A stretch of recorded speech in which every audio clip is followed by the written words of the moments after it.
Gagal ginjal akut progresif atipikal sempat menjadi kegundahan bagi orang tua di tahun 2022.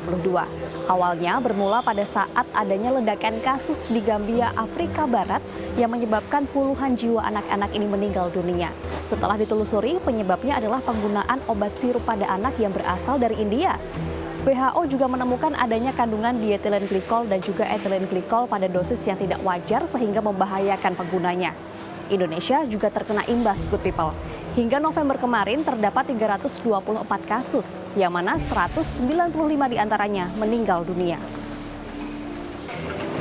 Good People, kasus ini sudah dianggap selesai karena tidak ada kasus tambahan lagi. Begitu pernyataan dari Menteri Kesehatan Budi Gunadi. Seakan-akan orang tua dibiarkan was-was tanpa ketidakpastian. Lalu siapa yang bersalah, siapa juga yang bertanggung jawab. Semuanya seakan mengambang hingga akhir tahun ini.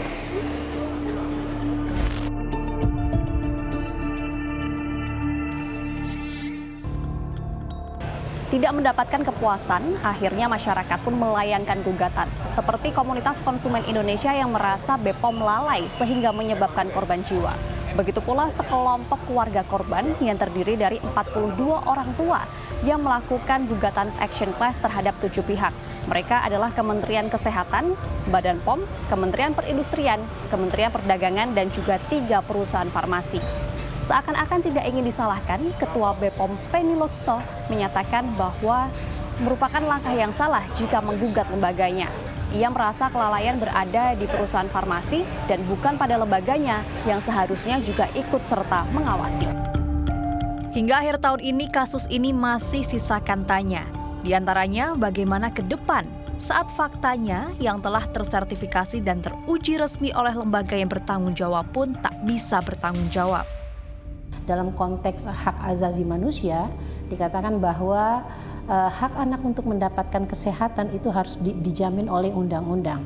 Maka kemudian pemerintah sebagai pemangku kepentingan yang memiliki kewajiban harus memastikan bagaimana kemudian bisa menyelamatkan anak-anak tersebut. Ada kemudian kelalaian terkait industri farmasi, sejauh mana kemudian pertanggungjawaban industri farmasi, sejauh mana kemudian kewajiban Kementerian Kesehatan, kewajiban BPOM dalam peredaran obat-obat tersebut, sejauh mana pengawasan BPOM terhadap industri-industri farmasi tersebut. Ini yang kemudian ternyata bahwa ada indikasi tata laksana manajemen dan pengawasan itu tidak dilakukan dengan baik. Bahkan standar terhadap penanganan kasus-kasus yang seperti ini belum ada.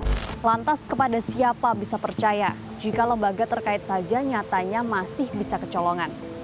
Runtuh sudah kepercayaan masyarakat. Kini rasa was-was masih terus menghantui. Apakah di kemudian hari hal serupa dapat kembali terjadi? Tak ada jaminan. Nyatanya yang berwenang pun seakan mangkir dari pertanggungjawaban. Maria Natasha, Eki Rizky melaporkan untuk NET.